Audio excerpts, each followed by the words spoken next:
In a sign of the government's increasing determination to tackle a steep rise in coronavirus infections in England. It is 100 days since Boris Johnson announced that he was introducing a lockdown. There will now be stiff financial penalties for anyone failing to self-isolate after a positive coronavirus test. Hello and welcome. Today I'm interviewing Maya Paul and Katie Jones about COVID-19, lockdown and how they've been dealing with it in college. How did you find the original lockdown? Well, I think at first it was kind of a shock because it was like we went into school and that was our last day.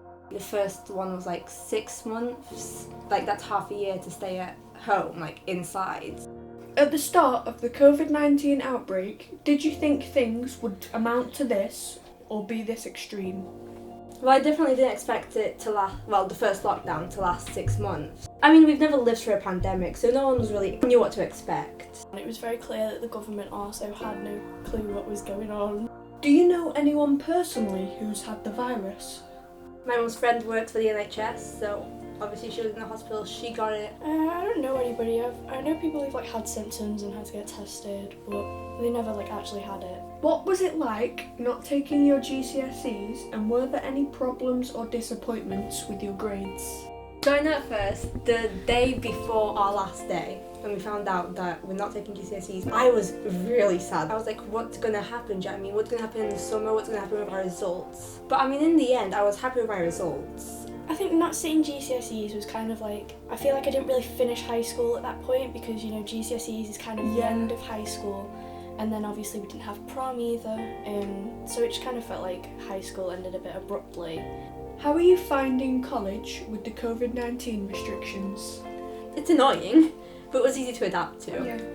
Have there been any struggles with what you can do in class because of the COVID-19 restrictions? Definitely, especially on the induction days and in the first few days of college where some of my teachers, I think it was Steph in psychology, she was like, oh, I'd usually get you to get into groups and design this, but we obviously couldn't, we had to stay at our desks and stuff. Teachers can't come and look at our work when, as we're doing it. If we want our work checked, properly checked, you'd have to take a picture of it and send it to them on Microsoft Teams. How do you think it would be different if you were starting university? From what I know, and from the news, I've seen that people have gone to uni, gone to the dorms, and now they're paying £9,000 for a dorm. Everything's online, so they could do it from their house. I mean, I don't think it's university's fault because obviously they didn't know it would turn out like this, that we'd have to be online again. But I feel like I'd be quite annoyed. Maybe I would have waited a year to go to uni just to make sure that all this COVID stuff is done before I go. Yeah, and as well as there's been university students might not be able to come home for Christmas. How are you finding this new lockdown? I mean, I really hope we don't go into full online because I feel like it's harder to focus when you're in your room, and especially if you can turn your microphone off and your camera off, you could be doing anything. You don't have to, I mean, you should pay attention, but you don't have to, because, so I feel like you're not learning as well. And as well as what teachers do is they put all the materials on Microsoft Teams, so I feel like lots of people are just going to switch off in lessons and just, I'll do it in my independent study periods. Which are meant for something else, they're meant to actually do extra work, but they're doing the actual work in the study periods and not doing work in the actual lessons.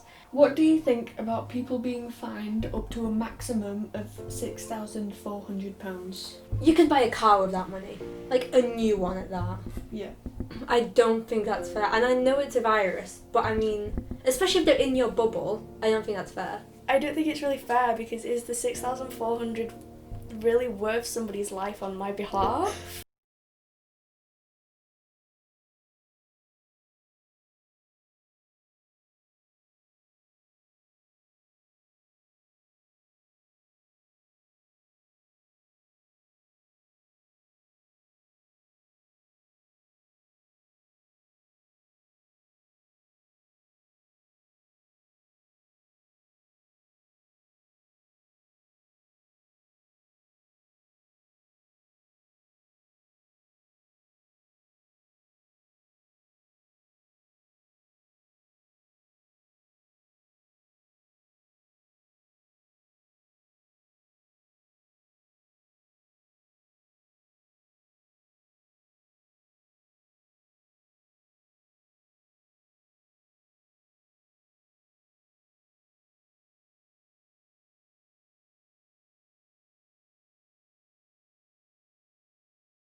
actually take them, and they were their predicted grades, and they got 9s and 8s, or this person who actually took their GCSEs in 2019 and got 9s and 8s, you'd pick the person who took it in 2019, wouldn't you? Yeah, I feel like it depends on the employer, but I feel like some people I feel like would be biased against that.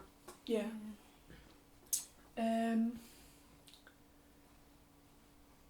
How are you finding should enunciate more. How are you finding college with the COVID-19 restrictions?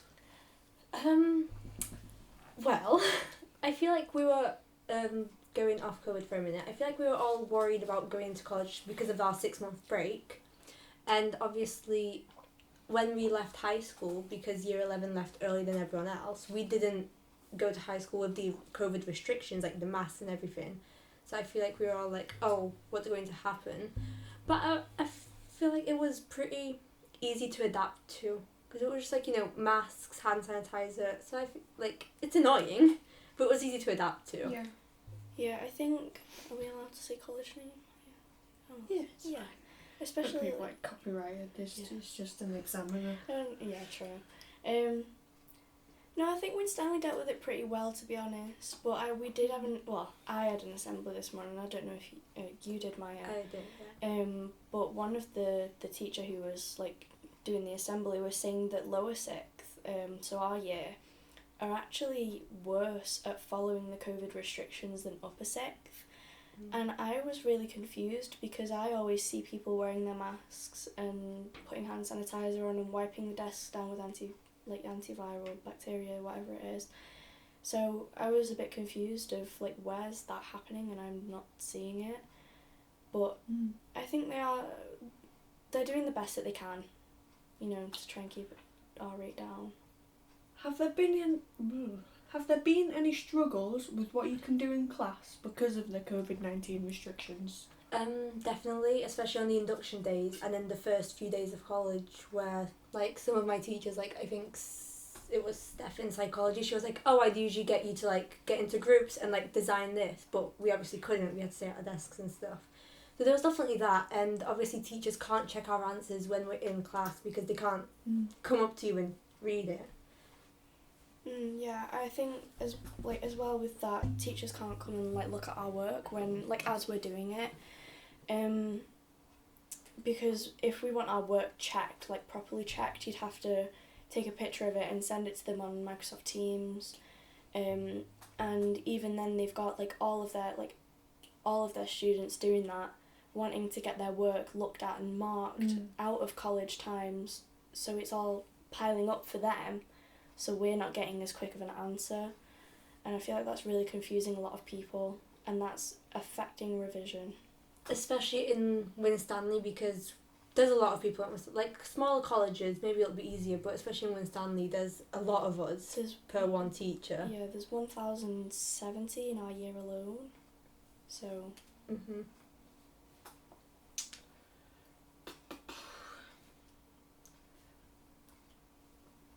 I'm going to spill the tea now. Have you heard any rumours around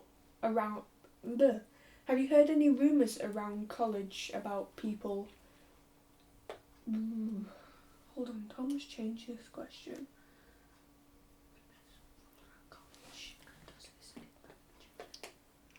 Have you heard any rumours around college about people contracting the virus, and does this impact you? Well, in our college there have been people with it, tested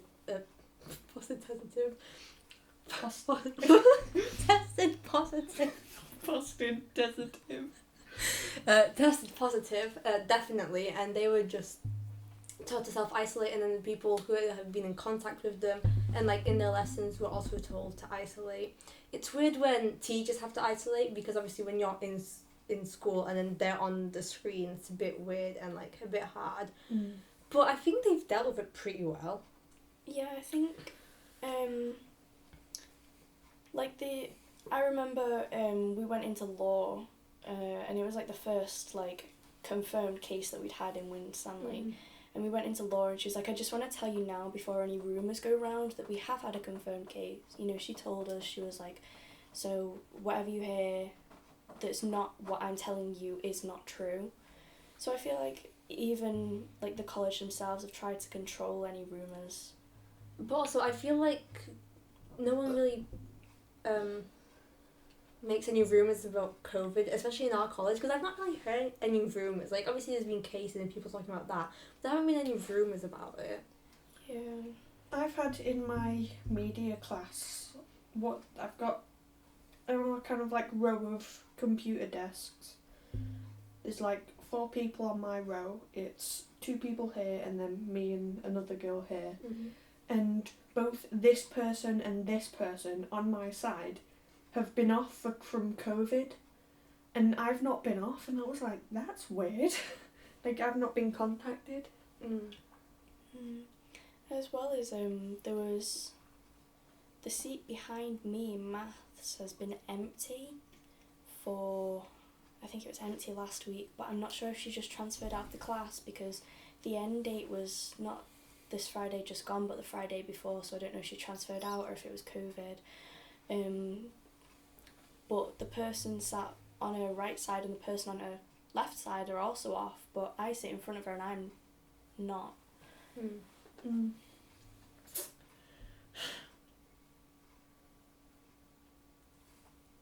How do you think it would be different if you were starting university? From what I know, and from like the news, I've seen that people have gone to uni, gone to like the dorms, and now they're paying £9,000 for a dorm, and everything's online, so they could do it from their house.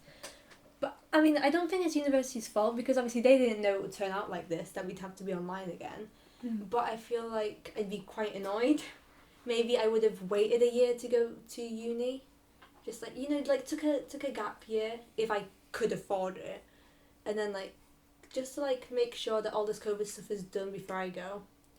Yeah, and as well as there's been like I don't know if it was a rumour or if it was an actual thing saying that university students might not be able to come home for Christmas, that they'd have I to saw that as stay well. in their dorms, and I think that's really unfair because like Christmas for people who celebrate it is like it's family time, so being stuck in a dorm, and I get some accommodations are flats, so they have their flatmates and they can celebrate together, but for those who just have a singular dorm by themselves, I don't think it's very fair. I think I would have hated that. I'm really gonna have to trim this down. It's 21 minutes, supposed to be like 2 minutes. Wait, we're saying too much? I thought I wasn't saying enough. I'm waffling. What do you think about a lot of you? What do you think about a lot of? What do you think about a lot of university students being in lockdown again? Like I said before, obviously, if they're paying for a dorm, I don't think that's really fair on them, because like they're basically paying just to sit in their dorm. Yeah. So like, why couldn't they do that from home? And also, yeah, if they're not allowed to go home for Christmas, I also think that's unfair because, as Katie said earlier, like that's important for people who celebrate it. And I know a few people who've started university this year, and one of the girls had a 7-hour lecture, and she was just sat in a dorm, and I think that's a bit of a joke to me, to be honest. Like, if you're actually in a room with your like tutor or, you know, actually there present, it would be okay, because, you know, you can ask questions without interfering, you know, especially if it's done through Microsoft or something, or if it's just a video, like they record it, then they send it out. I think it's not very fair. And my auntie's just come back. She hates it. Shit. She do be forgetting though. She do be forgetting though. I actually have. Forget about it. How are you She already did. How are you finding this new lockdown? I mean, I really hope we don't go into full online, because I feel like it's harder to focus when you're in your room, and especially if you can turn your microphone off and your camera off, you could be doing anything. Like, you don't have to, I mean, you should pay attention, but you don't have to, like, Yeah. because, you know, so I feel like you're not learning as well. And as well as what teachers do is they put all the materials on Microsoft Teams, so I feel like lots of people are just going to switch off in lessons and just, oh, I'll do it in my independent study periods, which are meant for something else. Like, they're meant to actually do extra work, but they're doing the actual work in the study periods and not doing work in the actual lessons. So I feel like, yeah, it is harder to focus when you're at home, especially in a full lockdown. But the new rules, just, you know, like, not like the bubble of 6 or whatever it is, rule of 6. There's too many to follow at this point. Like, what even is the law anymore? But also, when obviously we go to school, we have like our friend group, and that's fine, but then we're not allowed to see them in a indoor setting outside of school, and I don't think that's fair, because like we see each other every day in school in an indoor setting, and especially if we need to do some work. Right. What do you think about people being fined up to a maximum of £6,400? Okay, I would just like to say before Maya says anything, with the money from that fine, I've worked it out. Cut this out if you think my alcoholic tendencies shouldn't be in here. But I could buy, oh, what was it now? I think I wrote it down. What was it? 6,400? 6,400. This battery's about to die, you know. Katie. I could buy 2,560 Malibu and Cokes. Okay. That's all I've Okay. got to say. You could buy a car with that money, like a new one at that. Yeah. I don't think that's fair, and I know it's a virus, but I mean, especially if they're in your bubble, I don't think that's fair. Yeah, I think it is a lot of money, and I get that younger people or even older people could be risking other people's lives, but not to be mean to people, but is somebody's life really worth £6,400 on my behalf? You can say that louder. I'm gonna put that in. Say it louder. Like, I don't think it's really fair, because is the 6,400 really worth somebody's life on my behalf? Like, if they die, I don't mind paying for their funeral cost, but it's not going to be 6,400. Well, it might No, be. no. I do kind of agree, because like No, they'll be getting. No, I'm sorry, Maya. They're going to be getting a wooden coffin, a box. They'll be getting Just a box. No, but I do kind of agree, because like that money isn't going to the person's family, it's going to the government. If it was going to, like, you know, if you infect like an old person, Yeah. and it was going to them, I fully agree, but it's going to the government. They don't need that extra money. Exactly. I think it's kind of a bit strict, but also it's kind of necessary, because it scares people into not going out and disrespecting the social distancing and the lockdown rules, because it is an important thing to do. But also, I feel like it's only scaring poor people into it, because rich people who have plenty of money, they can go Yeah. out and meet their friends. Yeah. Yeah, and that's another thing as well, is I think that oh no, I've lost it. Never mind. Oh yeah, no. It is a good deterrent on, like, for people who don't have the money to pay for it. It's a good deterrent, but the rich people are just I'm going to be honest, the Tories are just going to say screw it, and they'll just pay Yeah. it like a £1 Greggs sausage roll. Eat the rich. Thank you for letting me interview you today. You're very welcome. You're welcome, yeah. I enjoyed this. Right. And